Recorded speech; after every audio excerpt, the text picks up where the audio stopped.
विद्यार्थी मित्रांनो, इयत्ता 8वी NMMS किंवा स्कॉलरशिपसाठीच्या गणित विषयाअंतर्गत आज आपण वर्तुळ, जीवा आणि कंस या घटकावर आधारित पर्याय निवडाचे प्रश्न काही सेकंदात सोडवायचे कसे, त्यासाठी वर्तुळाशी संबंधित असलेल्या वेगवेगळ्या गुणधर्मांचा उपयोग कसा करायचा, वर्तुळाशी संबंधित असलेल्या काही प्रमेयांचा उपयोग करून शॉर्टकट पद्धतीने पायथागोरसच्या सिद्धांताची मदत घेऊन उदाहरणं काही सेकंदात सोडवायचे कसे याबद्दलची माहिती मिळवणार आहोत। त्यासाठी आपल्याला वर्तुळाशी निगडित असलेले जीवा, त्रिज्या या दोन घटकांवर आधारित जी काही गुणधर्म आपण शिकलो आहेत त्या गुणधर्मांचा वापर करायचा आहे। मग त्यासाठी काही उदाहरणांचा सराव करून घेऊ। बघा, आपण प्रश्न पहिला बघा, एका वर्तुळाची त्रिज्या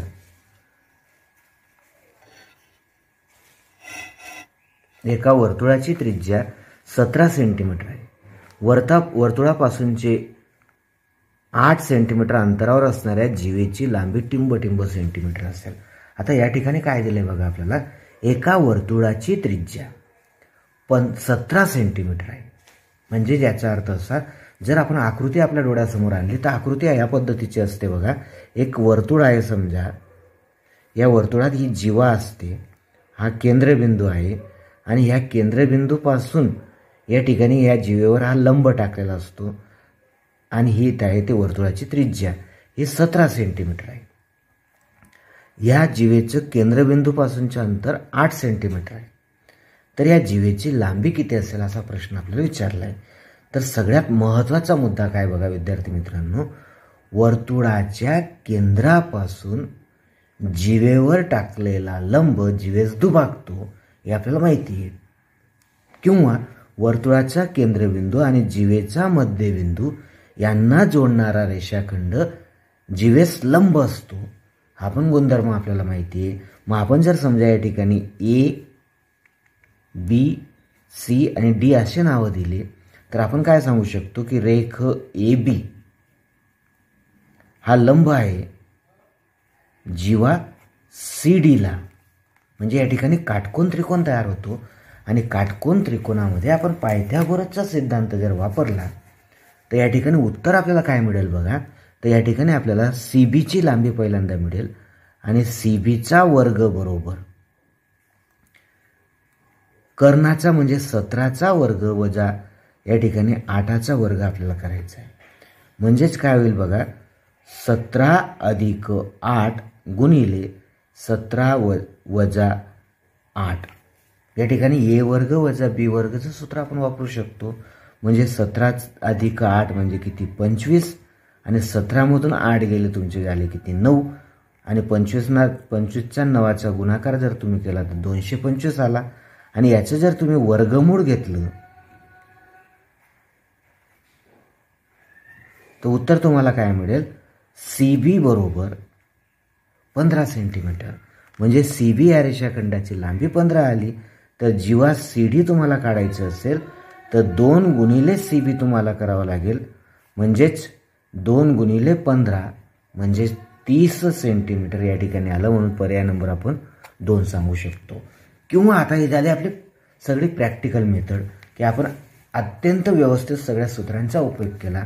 आता आपल्याला परीक्षेत करायचं काय आहे, ही आकृती आपल्या डोळ्यासमोर आणायची आणि या ठिकाणी एक काटकोन त्रिकोण असतो आपल्याला माहिती आहे आणि या काटकोन त्रिकोणामध्ये तुम्हाला जर प्रश्नात जीवेची लांबी विचारली असेल तर आपल्याला ह्या उदाहरणातून निम्मे भाग आपल्याला मिळतो आणि निम्मे भाग मिळाल्यानंतर त्याच्या दुप्पट करावा लागतो, हा सगळ्यात महत्त्वाचा मुद्दा।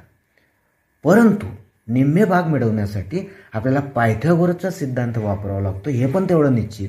आणि मग जर का समजा तुमच्याकडे 8, 15 आणि 17 हे पायथागोरसचे त्रिकोण तुमच्या मनात असेल, तुमचं पाठांतर असेल की 8, 15, 17 हे पायथागोरसचे त्रिकोण आहे, म्हणजे आपल्याला जीवेच्या निम्मे भागाची लांबी 15 मिळणार आहे। हे जर तुम्हाला तंतोतंत माहीत असेल तर तोंडी तुम्ही उत्तर काढू शकतात की या प्रश्नाचं उत्तर जीवेची लांबी 30 सेंटीमीटर असेल। मग त्यासाठी आपल्याला आवश्यक काय महत्त्वाचा मुद्दा आहे तर पायथागोरसचं त्रिकुट आपले पाठ असली पाहिजे. दुसरा प्रश्न बघा, वर्तुळाच्या जीवेची लांबी तिच्या वर्तुळ केंद्रापासूनच्या अंतराच्या दुप्पट असेल तर वर्तुळाच्या त्रिज्येच्या जीवेच्या लांबीच्या किती पट असेल. आता या ठिकाणी काय विचारलं बघा, एका वर्तुळाच्या जीवेची लांबी तिच्या वर्तुळ केंद्रापासूनच्या अंतराच्या दुप्पट असेल. मग समजा वर्तुळ केंद्रापासूनचे अंतर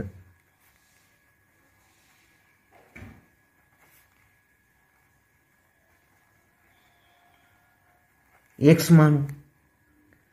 मग आता जीवेची लांबी किती येईल त्याच्या दुप्पट, म्हणून त्या वर्तुळाची जीवा आली तुमची 2x. मग आता बघा जीवा 2x आली तर याचा अर्थ काय होतो, जीवेचा जो निम्मे भाग आहे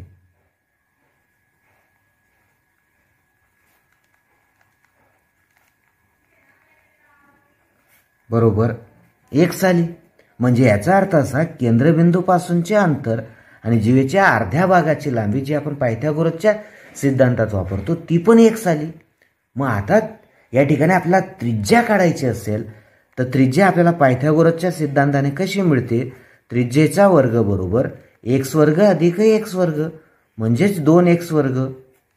आणि याचं वर्गमूळ आपण घेतलं तर त्रिज्या आपल्याला किती मिळणार आहे, कर्णी चिन्हात 2x म्हणजे xच्या किती पट आली, ती कर्णी 2 पट आली, म्हणून आपला पर्याय नंबर 2 या ठिकाणी बरोबर येतो. लक्षात घ्या बघा, आपल्याला काय करायचं, जीवेचं केंद्रापासूनचं अंतर x घेतलं म्हणजे जीवा त्याच्या दुप्पट आली, म्हणजे त्या जीवेचा निम्मे भाग सुद्धा किती आला x वर्ग आणि x वर्गाची बेरीज 2x वर्ग आला.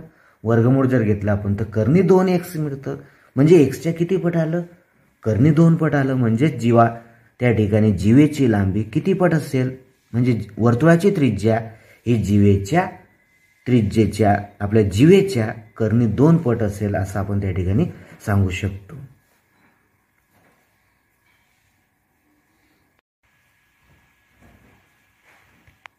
सॉरी बघा, या ठिकाणी त्रिज्या आपल्याला कर्णी 2x आली, कर्णी 2x आली म्हणजे याचा अर्थ ती xच्या 2 पट आली, xच्या कर्णी 2 पट आली. म्हणजे वर्तुळ केंद्रापासूनच्या अंतराच्या किती पट आली, कर्णी 2x पट आली. परंतु आपल्याला ती कोणाच्या पटीत विचारली आहे, जीवेच्या लांबीच्या किती पट असेल. आता जीवा किती आपली 2x आहे, म्हणजे याचा अर्थ काय, आपण जर याची याची तुलना केली तर काय मिळेल आपल्याला, हा या ठिकाणी 2x आहे आणि हा कर्णी 2x आहे, यांची दोघांची जर आपण तुलना करायचं म्हटलं तर काय होईल बघा, यांच्या दोघांचं जर आपण गुणोत्तर काढलं तर कर्णी 2xला आपण 2xचं जर आपण गुणोत्तर काढायचं म्हटलं तर म्हणजे कर्णी 2x भागिले या ठिकाणी आपण 2x असं जर घेतलं तर काय होईल बघा, कर्णी 2 जसाच्या तसं राहील आणि छेदस्थानी कर्णी 2 गुणिले कर्णी 2 म्हणजे कर्णी 2 कॅन्सल झाला, म्हणजे पर्याय नंबर 2 आणि नाही येणार आपलं, पर्याय नंबर 3 येईल. म्हणजे 1 छेद कर्णी 2 पट त्या ठिकाणी असेल. कारण काय, हे जे आपण उत्तर काढलं होतं ते त्रिज्या ही केंद्रापासूनच्या अंतराच्या कर्णी 2 पट होती, परंतु आपल्याला जीवेच्या किती पट आहे असं विचारलं होतं. म्हणून आपण काय सांगू शकतो, यांचं दोघांचं गुणोत्तर आपल्याला काढायचे, त्रिज्येची लांबी आणि जीवेची लांबी म्हणजेच कर्णी 2x भागिले 2x, x या ठिकाणी समान आहे. मग या ठिकाणी यांचं गुणोत्तर जर आपण काढायचं म्हटलं तर ते गुणोत्तर काय येईल, कर्णी 2 छेद कर्णी 2 गुणिले कर्णी 2, एक कर्णी कॅन्सल झाली म्हणजे उत्तर आलं आपलं 1 छेद कर्णी 2 पट त्या ठिकाणी जीवेच्या लांबीच्या त्रिज्या ही असेल. प्रश्न तिसरा बघा, आकृतीत AB आणि PQ दोघं या ठिकाणी ज्या जीवा आहेत त्या एकरूप आहेत. AN ची लांबी म्हणजे एका जीवेची लांबी निमपट 8 आहे, तर PQ ची लांबी काढा. आता या ठिकाणी प्रश्न आपल्याला काय विचारला बघा, AB आणि PQ एकरूप आहेत. AB आणि PQ कशा आहेत, एकरूप आहेत. जीवा AB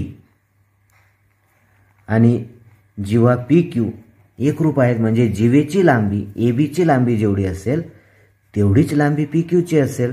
मग आपल्याला AN ची लांबी दिली आहे, AN बरोबर 8. हा बघा AN या ठिकाणी आपल्याला दिसतोय, म्हणजे AB किती असेल? 16 असेल. किती सोपा प्रश्न आहे बघा. मग आपल्याला PQची लांबी विचारली आहे, PQची लांबी सुद्धा किती असेल? 16 असेल. एकदम साधा आणि सोपा प्रश्न होता. पर्याय नंबर 3 या ठिकाणी आपला बरोबर आला. प्रश्न चौथा बघा.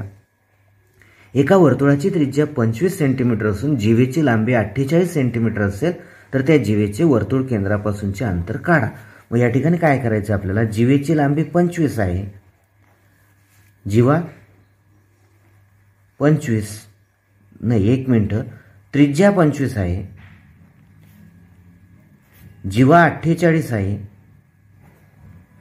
मग आता आपल्याला काय करायचं बघा. आपला पायथागोरसचा सिद्धांत कसा असतो लक्षात घ्या. या ठिकाणी ही असते तुमची त्रिज्या, ही असते जीवेच्या निम्मे, म्हणजे किती असेल? 24. तर आता या ठिकाणी आपल्याला काढायचं आहे की जीवेचं केंद्रापासूनचं अंतर किती असेल. तर आपल्याला काय करावं लागेल? 25च्या वर्गामधून 24चा वर्ग वजा करावा लागेल. म्हणजेच 25 अधिक 24 आणि 25 वजा 24 म्हणजे या ठिकाणी उत्तर आलं तुमचं 49 आणि गुणिले 1 म्हणजेच 49 49 आणि त्याचं वर्गमूळ जर आपण घेतलं तर उत्तर तुमचं किती येतं? 7. म्हणजे याचा अर्थ जीवेचं वर्तुळ केंद्रापासूनचं अंतर 7 सेंटीमीटर असेल. किंवा तुमचं पायथागोरसचं त्रिकूट पाठ असेल 7, 24, 25. तर एका सेकंदात तुम्ही उत्तर सांगू शकतात की या ठिकाणी जीवेपासून केंद्राचे अंतर, आपलं केंद्रबिंदूपासून जीवेचे अंतर 7 सेंटीमीटर असेल. पुढचा प्रश्न घेऊया बघा.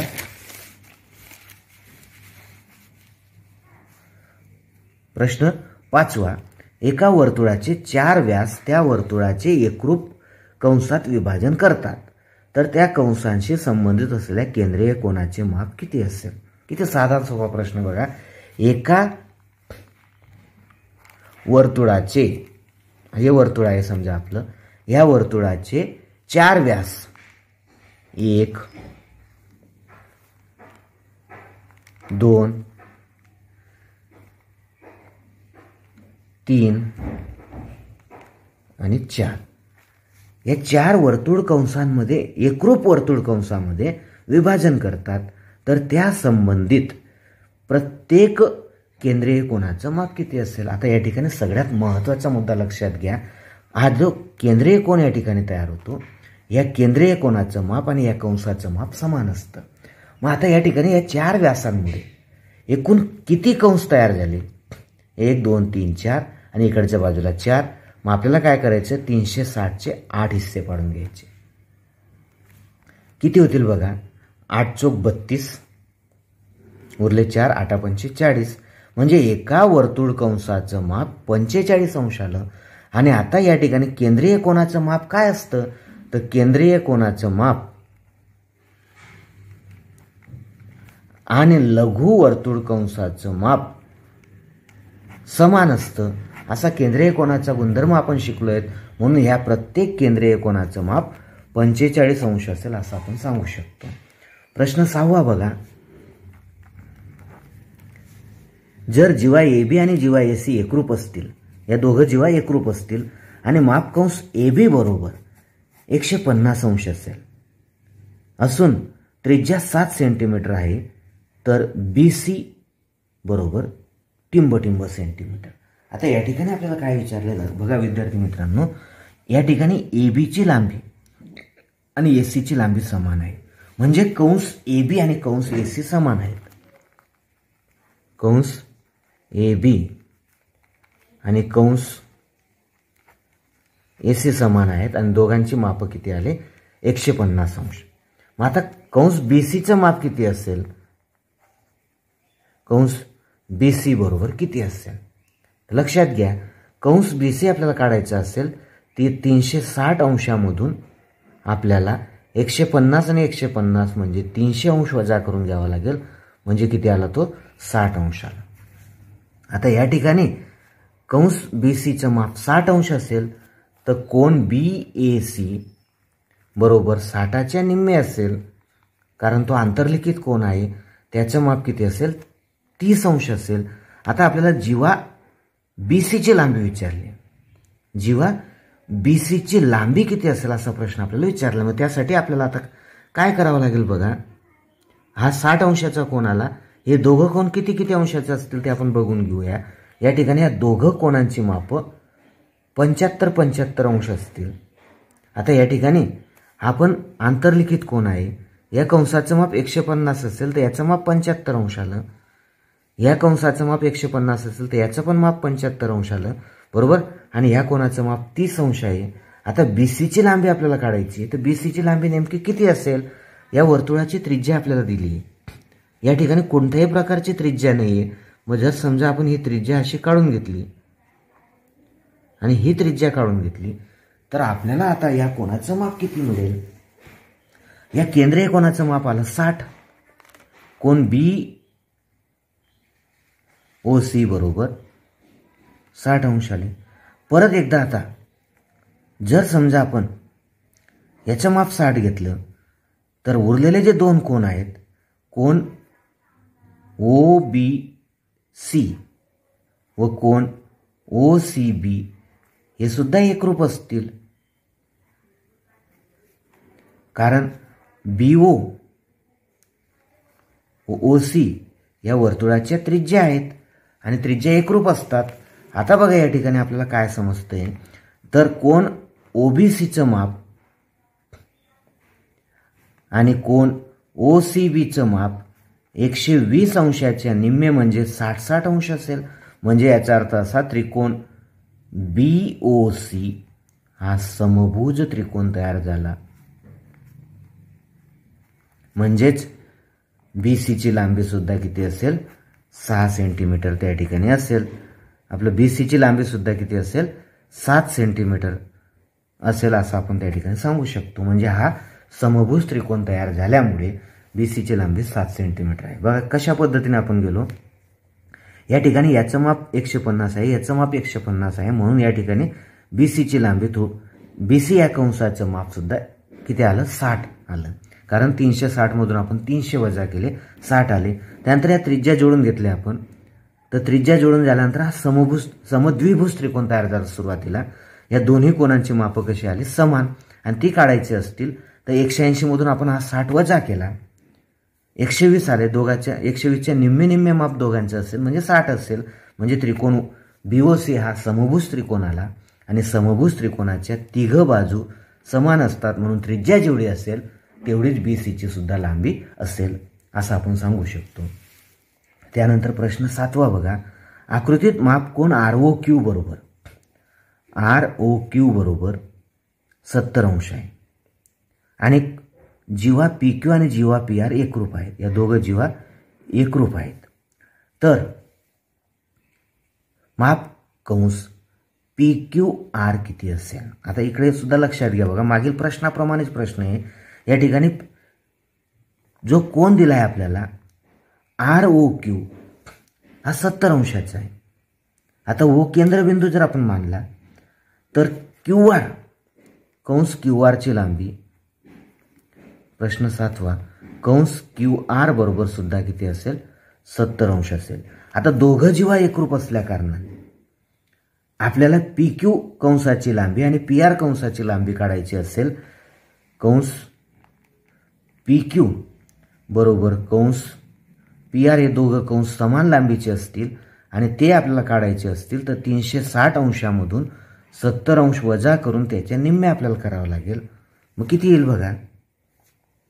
या ठिकाणी आपण जर 360 अंश पूर्ण वर्तुळाचं माप घेतलं, या QR कंसाचं माप 70 आलं आणि ते वजा केलं तर 290 अंश त्या ठिकाणी आपल्याला मिळतं.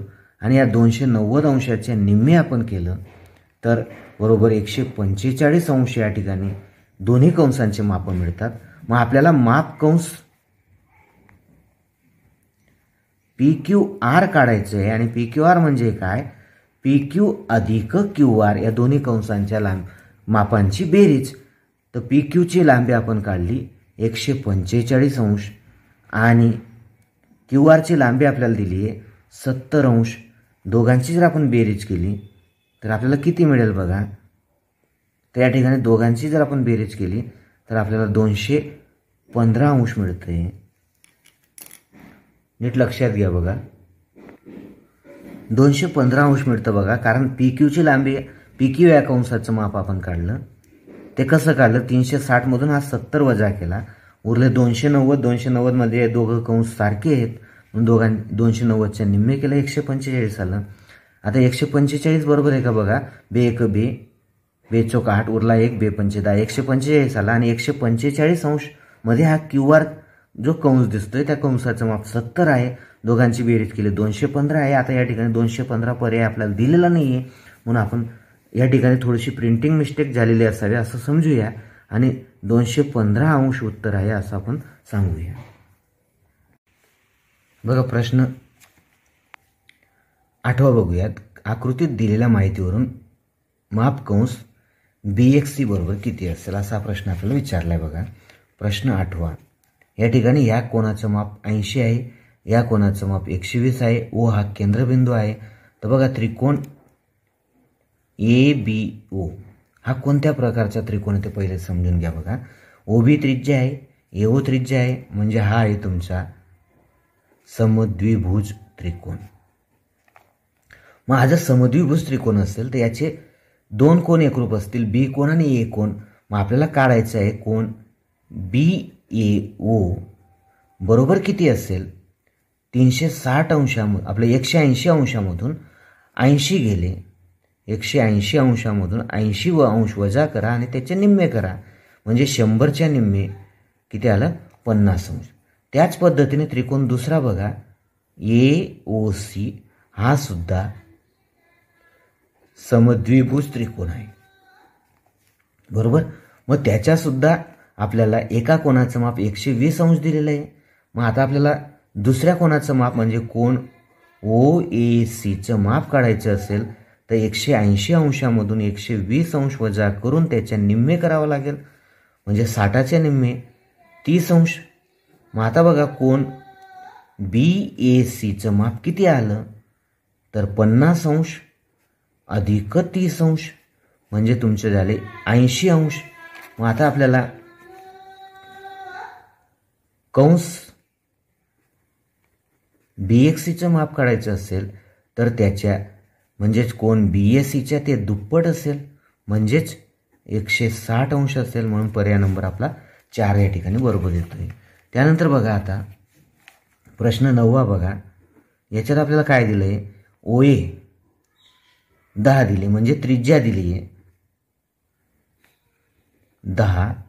त्यानंतर जीवा AB दिलाय आपल्याला 12, म्हणजेच AC असेल तुमचा 6.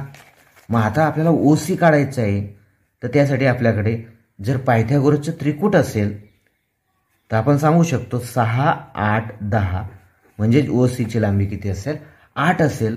कारण बघा 10चा वर्ग 100 झाला, 100 मधून 6चा वर्ग 36 गेला, 64 उरले, त्याचं वर्गमूळ घेतलं 8 आलं. मग 8 असेल.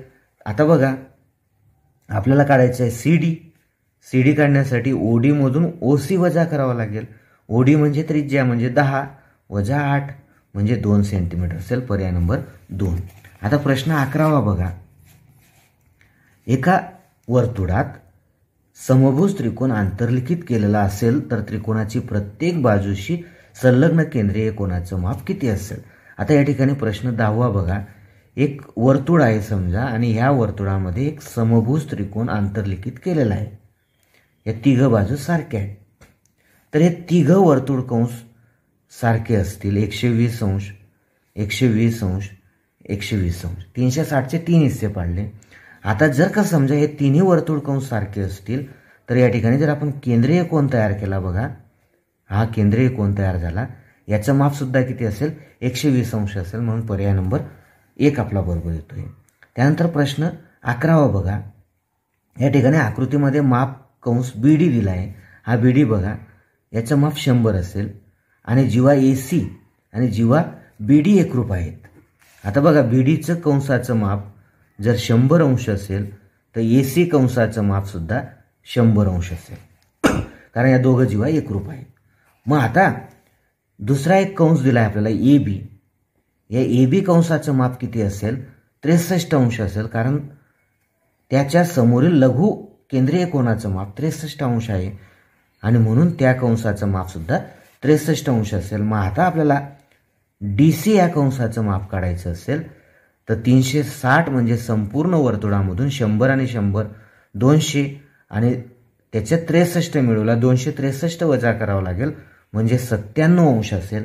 परंतु पर्यायामध्ये इथं 97 आपल्याला दिसत नाही आहे, 95 दिसतोय. पण 95 जर आपल्याला पर्याय घ्यायचा असेल तर हा 63च्या ऐवजी आपल्याला 65 घ्यावा लागेल आणि 265 वजा करावे लागतील, तेव्हा 95 अंश आपलं उत्तर येणार आहे. मग एकतर इथं प्रिंटिंग मिस्टेक झाली असेल किंवा इथं प्रिंटिंग मिस्टेक झाली असेल, म्हणून उत्तर आलं आपलं 95 अंश. नंतर प्रश्न 12 बघा. एका वर्तुळात 10 सेंटीमीटर त्रिज्येच्या वर्तुळात 10 सेंटीमीटर लांबीची जीवा वर्तुळ केंद्रापासून किती अंतरावर असेल? आता या ठिकाणी प्रश्न 12 आपल्याला दिला आहे. त्रिज्या पण 10 आहे आणि वर्तुळात 10 सेंटीमीटरची जीवा आहे. जीवा आहे 10. मग त्याचे निम्मे जर आपण केलं तर आपल्याला जीवेचा अर्धा भाग जो आपण पायथागोरसच्या सिद्धांतात घेतो तो येतोय 5. मग आता आपल्याला काय करायचं आहे? जीवेची लांबी 5 आली, जीवेचे निम्मे भाग 5 आला, तर केंद्रापासून किती अंतरावर असेल? म्हणजे आपल्याला काय करावं लागेल? 10च्या वर्गामधून 5चा वर्ग कमी करावा लागेल, म्हणजे 100मधून आपल्याला 25 वजा करायचे आहेत, म्हणजे उत्तर येतं आपलं 75. आणि 75चं जर कर्णी वर्गमूळ आपण घ्यायचं म्हटलं तर कर्णी चिन्हात 25 गुणिले 3 म्हणजेच 5 कर्णी 3 उत्तर या ठिकाणी आपलं येणार आहे. वर्तुळाच्या 10 सेंटीमीटर त्रिज्येच्या वर्तुळात 10 सेंटीमीटर लांबीची जीवा आहे. आता बघा, लक्षात आलं नसेल तर आकृतीच्या सहाय्याने आपण समजून घेऊ. बघा, या ठिकाणी हे वर्तुळ आहे, या जीवेची लांबी आहे 10, म्हणजे हे 5 हे 5, त्रिज्या आहे 10. आता हे अंतर आपल्याला शोधायचे किती अंतरावर असेल? तर साधन सोपं आहे. बघा, 10चा वर्ग किंवा 10 अधिक 5 आणि 10 वजा 5 असं आपल्याला करायचे. मग 10 अधिक 5 म्हणजे तुमचे झाले 15 गुणिले 10 वजा 5 म्हणजे 5 आणि दोघांचा गुणाकार केला 15 5 किती होतात? 75. 5 5 25, आजच्याला 1 5 1 5 आणि 2 7. आणि ह्या 75चं जर आपल्याला वर्गमूळ घ्यायचं म्हटलं तर 25 गुणिले 3 येतात, म्हणजे 5 कर्णी 3 आपलं उत्तर येतं आहे. परंतु या ठिकाणी पुन्हा एकदा आपल्याला 5 कर्णी 3 न देता 5 कर्णी 5 दिलं आहे, म्हणून पर्याय नंबर आपण 2 सांगू शकतो. त्यानंतर बघा प्रश्न 13 बघा. या ठिकाणी ओ केंद्र असलेल्या वर्तुळात AB व्यास आहे, AB हा व्यास आहे, AC आणि CD या दोघं कंस एकरूप आहेत. AC आणि CD हे दोन्ही कंसांची मापं समान आहेत आणि कंस BD सुद्धा एकरूप आहेत, म्हणजे हे तिघं एकरूप आहेत. मग आपल्याला काय सांगता येईल? तिघं जर एकरूप असतील तर आपण सांगू शकतो की या ठिकाणी कंस प्रश्न 13 बघा, कंस AC, कंस CD आणि कंस BD एकरूप आहेत आणि हे 180 मध्ये 3 भाग तयार होत आहेत, म्हणजेच तिघांचं माप 60-60 अंश असेल असं आपण या ठिकाणी सांगू शकतो. आता जर समजा ह्या तिन्ही कंसांची माप 60-60 अंश असतील,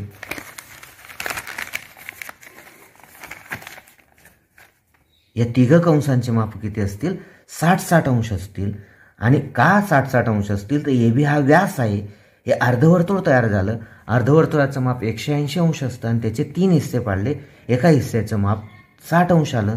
आता आपल्याला माप कोण COD काढायचं आहे.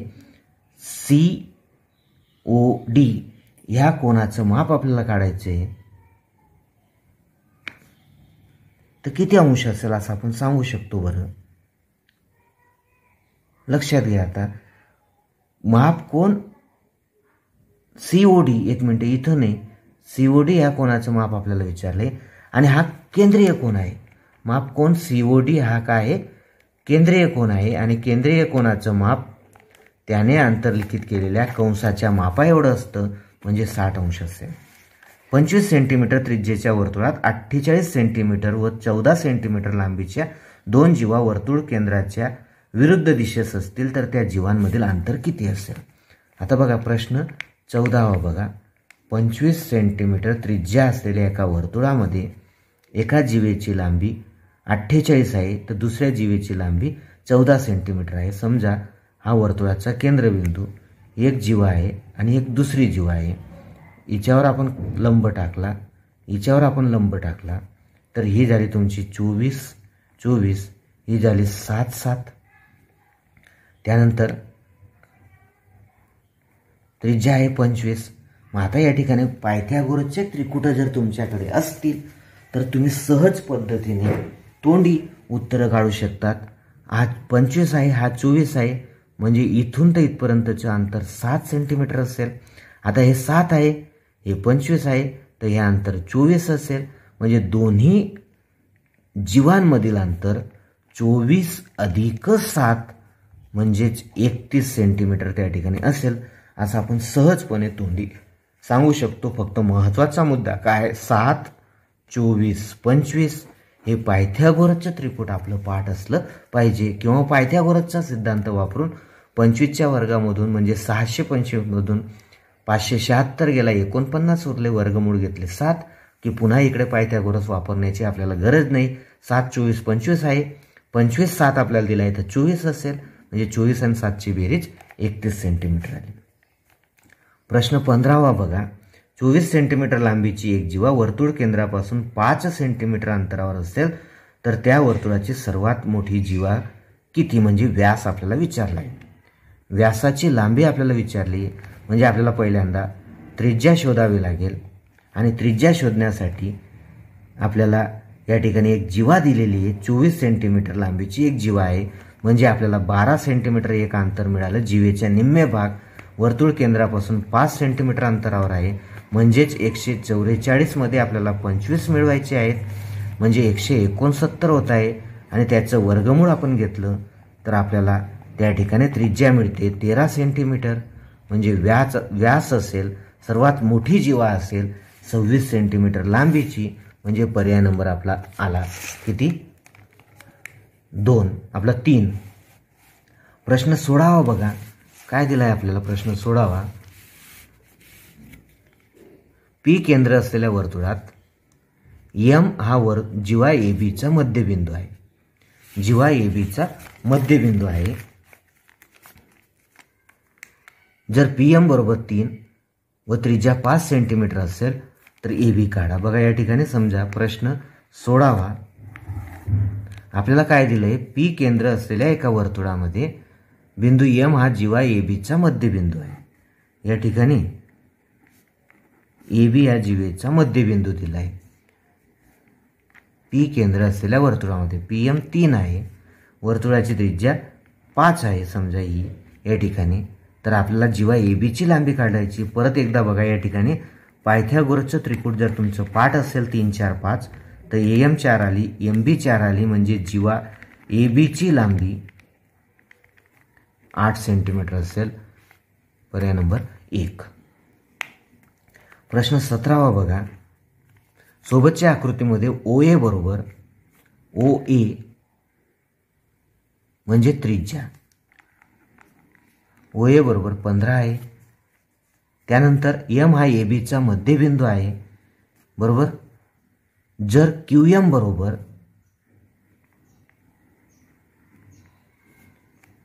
6 असेल तर एबीची लांबी काढा. मग याच्यावरून पहिल्यांदा आपण OM काढून घेऊ. OQ वजा QM.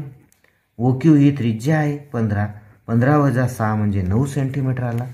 आता OM 9 आहे, त्यानंतर ही 15 आहे, मग 15च्या वर्गामधून 9चा वर्ग आपल्याला वजा करायचा आहे.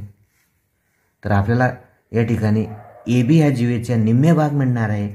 मग 15चा वर्ग म्हणजेच 15 अधिक 9 आणि 15 वजा 9 म्हणजेच 24 गुणिले 6 म्हणजे 144 आणि त्याचं वर्गमूळ घेतलं 12 आलं आणि त्याला 2 ने गुणलं 24 सेंटीमीटर एबीची लांबी असेल. पर्याय नंबर आपण 3 सांगू शकतो. या पद्धतीने आपण सहजपणे सर्व प्रश्न त्या ठिकाणी सोडवून आपल्या पर्यायांची नोंद करून उत्तरांची गुण पैकीच्या पैकी सहजपणे मिळवू शकतो. फक्त आपल्याला करायचं काय आहे, की वर्तुळ केंद्रापासून जिभेवर टाकलेला लंब जिभेस दुभागतो, जिभेचे दोन समान भाग करतो. तसेच वर्तुळाचा केंद्रबिंदू आणि जिभेचा मध्यबिंदू यांना जोडणारा रेषाखंड जिभेला लंब असतो. हे दोन गुणधर्म आणि सोबत जोडीला पायथागोरसचा सिद्धांत वापरायचा आहे. फक्त पायथागोरसचा सिद्धांत वापरत असताना वर्तुळाची त्रिज्या म्हणजे काटकोन त्रिकोणाचा कर्ण असतो. केंद्रापासून जिभेवर टाकलेला लंब ही पहिली बाजू असते आणि जिभेचा अर्धा भाग हा पायथागोरसच्या त्रिकुटामधील दुसरी बाजूचं काम त्या ठिकाणी करतं. एवढं तंतोतंत फक्त लक्षात ठेवायचं आहे. सहजपणे आपण कोणतंही उदाहरण सोडवू शकतो.